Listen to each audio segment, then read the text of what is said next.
इस वीडियो में मैं आप लोगों को बताऊंगा most repeated topics for class 12 physics, और ये ऐसे टॉपिक्स हैं जो पिछले 10 साल से आ रहे हैं। मतलब ये मोस्ट इंपॉर्टेंट टॉपिक्स हैं, और टॉपिक्स के साथ साथ मैं आप लोगों को मोस्ट इंपॉर्टेंट एनसीईआरटी क्वेश्चन बताने वाला हूं। देखो यार, मैं आप लोगों को सीधी सी एक बात बताता हूं कि खाली आपके हार्ड वर्क से काम नहीं चलेगा। आपको हार्ड वर्क के साथ साथ स्मार्ट वर्क करना पड़ेगा। और स्मार्ट वर्क क्या है कि भाई हमें पता होना चाहिए कि कौन कौन से टॉपिक इंपॉर्टेंट है, तो उनके ऊपर ज्यादा मेहनत करनी होगी। और जिन बच्चों का सिलेबस हो गया है, तो इनमें जो टॉपिक्स मैं बताऊंगा, जो एनसीईआरटी क्वेश्चन बताऊंगा, वो एक बार से देख लेना कि ये तुमने अच्छे से कर लिए हैं या नहीं। और जो बच्चे ऐसे हैं जो बिल्कुल अब इस लास्ट टाइम पे आ चुके हैं और उन्होंने कुछ भी नहीं पढ़ा है, तो वो ये टॉपिक्स कर जाना, ये क्वेश्चंस कर जाना। 101% बहुत अच्छे नंबर आप लोगों के आ जाएंगे। चलिए आगे बढ़ते हैं और स्टार्ट करते हैं हमारी आज की इस वीडियो को। तो बेटा, सबसे पहले मैं आप लोगों को बता दूं कि हमारे 14 चैप्टर हैं, जिसमें सबसे पहली बात कि चैप्टर वाइज मार्क्स डिस्ट्रीब्यूशन नहीं है, चैप्टर के कॉम्बो बने हुए हैं। ठीक है, जैसे कि पहले 3 चैप्टर आपके 16 नंबर के हैं, 4 से 7, 4 to 7 आपके 17 मार्क्स के, 8 to 10 आपके 18 मार्क्स के, 11 to 13 आपके 12 मार्क्स के, और लास्ट वाला जो चैप्टर है वो 7 मार्क्स का आने वाला है। तो ये आपका मार्क्स डिस्ट्रीब्यूशन है। आप कभी भी अगर कोई चैप्टर छोड़ रहे हो तो ध्यान में रखना कि आप जब कोई चैप्टर छोड़ रहे हो तो चांस ले रहे हो। मतलब अगर आपको कोई ब्लॉक करना है तो पूरा करो। मैं तो आप लोगों को यही बोलूंगा। मान लीजिए अगर मैं इसमें से चैप्टर फर्स्ट छोड़ जाता हूँ, दूसरा और तीसरा कर जाऊं, और आ गया चैप्टर फर्स्ट में से ज्यादा, तो फंस गए ना भाई साहब। तो इसलिए ब्लॉक्स जो है उन्हीं के अकॉर्डिंग आप लोगों को प्रिपरेशन करनी होगी, वैसे ही आपको तैयारी करनी होगी। ठीक है, और आगे बढ़ते हैं। अच्छा, एक चीज मैं आप लोगों को बता दूं, अनअकैडमी पे अभी चला हुआ यार 60% का ऑफ, और साथ में 4 मंथ फ्री एक्सटेंशन आप लोगों को मिल रही है अनअकैडमी के जितने भी सब्सक्रिप्शन है। और ऑफर एंड्स हो रहा है कल, तो मेरे ख्याल से तो आपको जरूर से ज्वाइन करना चाहिए अगर आप इस लास्ट टाइम पे भी फोड़ना चाहते हैं।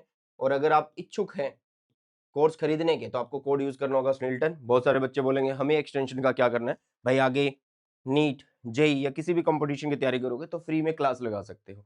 ठीक है, तो ऑफर कल तक वैलिड है, कोड आपके सामने है, तो जरूर से ट्राई करिएगा। ठीक है, अगर फोड़ना चाहते हैं पढ़ाई के अंदर अपने एग्जाम्स के अंदर। चलिए, तो ये रहे भाई चैप्टर वाइज टॉपिक्स। जो टॉपिक सबसे ऊपर है या फिर उसके ब्रैकेट में मैंने लिख दिया, देखो ये टॉपिक्स इंपॉर्टेंट है, और इनमें भी कौन सबसे ज्यादा इंपॉर्टेंट है, कौन हाई वेटेज का, वो भी मैंने यहाँ पे बता दिया। और इधर एनसीईआरटी क्वेश्चन है। तो टॉपिक्स को देखते हैं। एनसीईआरटी क्वेश्चंस वगैरह इन सब की पीडीएफ आपको टेलीग्राम चैनल पे मिल जाएगी, क्लास 12 बाय अनअकैडमी। नीचे डिस्क्रिप्शन बॉक्स में लिंक है, पहले ज्वाइन कर लेना और फिर आपको पीडीएफ मिल जाएगी। ठीक है, तो देखो बेटा जी ध्यान से, यहाँ पे आप लोगों को ये आपका चैप्टर नंबर फर्स्ट है, जिसमें गॉस थ्योरम और उसकी एप्लीकेशन 101%। गॉस थ्योरम से तो क्या ही आएगा, डेफिनेशन आएगी छोटी सी, है ना। एप्लीकेशन एक जरूर आएगी।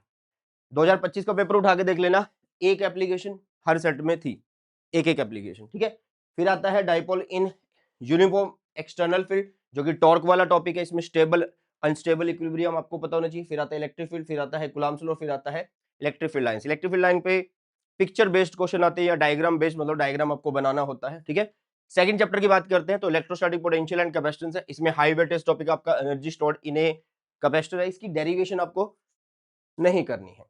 Potential energy of A system of charges and in an external field, ये भी करनी है।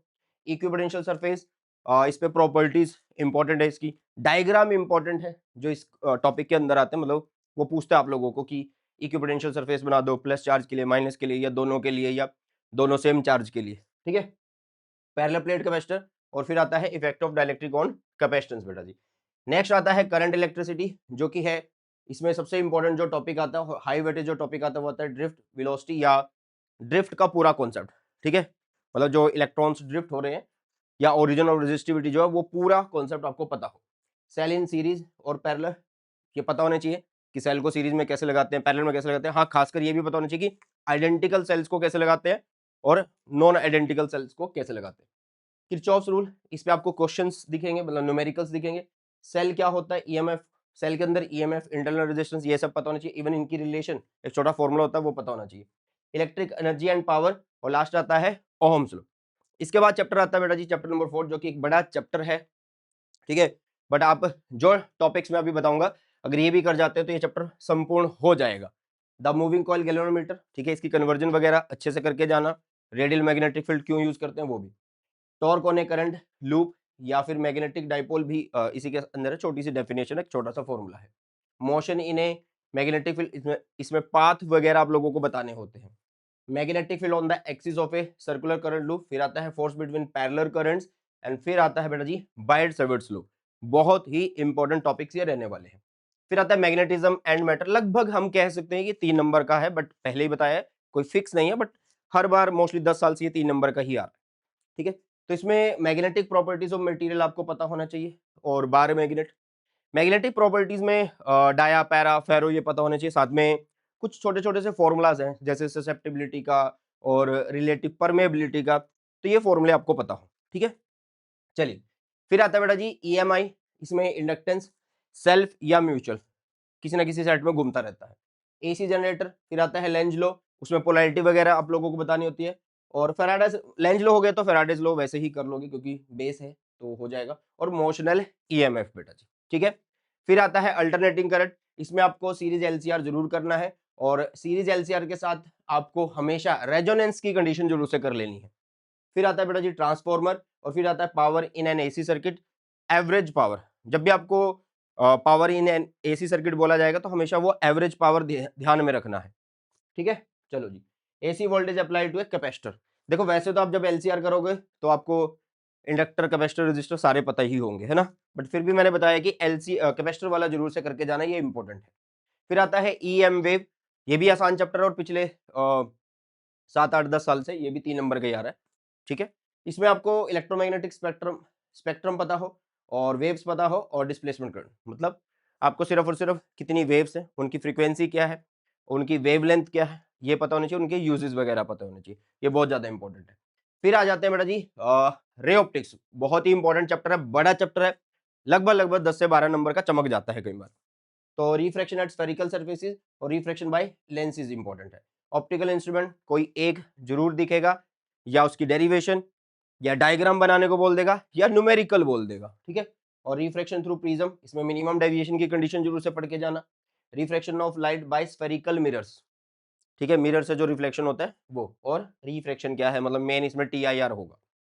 ठीक है, फिर आता है वेव ऑप्टिक्स, मोस्टली कई टॉपिक्स इसमें छोटे कर दिए गए हैं, जैसे डिफ्रैक्शन जो है सिर्फ आपको एक क्वालिटेटिव स्टडी करनी है, मतलब सिर्फ ऊपर ऊपर से आप लोगों को इसका पता हो। फिर आता है interference of light wave and YDSE, और जो आपका वाईडीएसई है उसकी डेरिवेशन नहीं करनी है। ठीक है, refraction and reflection of plane wave using Huygens principle. फिर आता है बेटा जी आपका आसान पार्ट शुरू हो जाता है, वेव ऑप्टिक्स नहीं, मॉडर्न फिजिक्स शुरू हो जाती है। ठीक है, मतलब यहाँ से आपके जो डेरिवेशंस है, न्यूमेरिकल्स का लेवल है वो थोड़ा कम होना शुरू हो जाता है, और आसान पोर्शन शुरू हो जाता है हमारी क्लास 12 फिजिक्स का। आइंस्टाइन जी की इक्वेशन, ठीक है, इस पे क्वेश्चन बनता है, ये कोई बड़ी इक्वेशन नहीं है, छोटी सी इक्वेशन है। Experimental study of photoelectric effect, wave nature of matter, और फोटोन, मतलब इसमें पार्टिकल नेचर ऑफ लाइट आपको पता हो।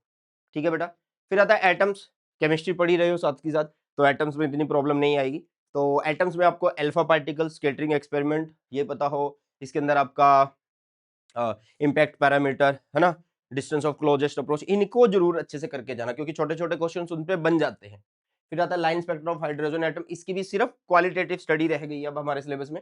और Bohr model of hydrogen atom, मतलब आपको रेडियस निकालना है, आपको वेलोसिटी निकालनी है, आपको टाइम पीरियड निकालना है, एनर्जी निकालनी है, तो वो बोहर मॉडल के अंदर सब कुछ आ जाएगा। एक आता है बेटा जी de Broglie explanation of Bohr second postulate of quantization, n lambda is equal to 2 pi r वाला रिलेशन, वो अच्छे से पता हो। ठीक है, 13 चैप्टर मास एनर्जी रिलेशन या बाइंडिंग एनर्जी, ये एक वैसे तो एक ही साथ जुड़े हुए टॉपिक्स है तो इंपॉर्टेंट है।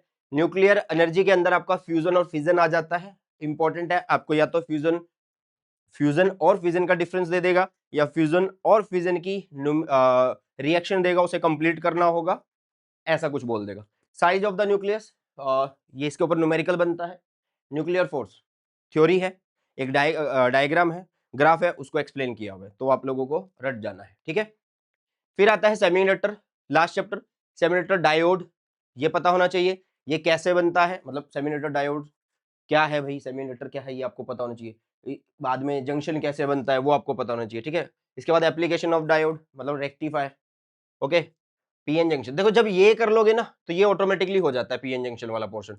और एक आता है एक्सट्रिंसिक सेमीकंडक्टर, तो ये ऐसे टॉपिक्स है जो सीबीएसई ने पिछले 10 साल में बहुत बार पूछे हैं, इनके ऊपर बहुत क्वेश्चन दिए गए हैं, बहुत न्यूमेरिकल दिए गए हैं। तो जो बच्चे ऐसे हैं जिन्होंने अभी तक कुछ नहीं पढ़ा है, तो इन टॉपिक्स को कर जाना। जो बच्चे ऐसे हैं जिन्होंने बहुत कुछ पढ़ा है, सब सिलेबस कर लिया, रिवीजन कर लिया, तो इन क्वेश्चंस को एक बार देख लेना कि तुम्हारा कोई क्वेश्चन या टॉपिक इनमें से रह ना गया हो। ठीक है? तो कैसी लगी वीडियो कमेंट सेक्शन में बता के जाना, और क्या आपको वीडियो चाहिए, कैसे मैं आप लोगों की हेल्प कर सकता हूं, कैसे मेरी टीम आप लोगों की हेल्प कर सकती है, कमेंट सेक्शन में बता के जाइएगा, क्योंकि कमेंट सेक्शन से ही पता लगता है कि बच्चों को क्या प्रॉब्लम आ रही है, बच्चे क्या प्रॉब्लम फेस कर रहे हैं। ठीक है, चलिए इसी के साथ इस वीडियो सेशन को करते हैं समाप्त और मिलते हैं जल्दी से नए सेशन में। सो बाय, टेक केयर, जय Hind, Vande Mataram. An Academy. Let's crack it.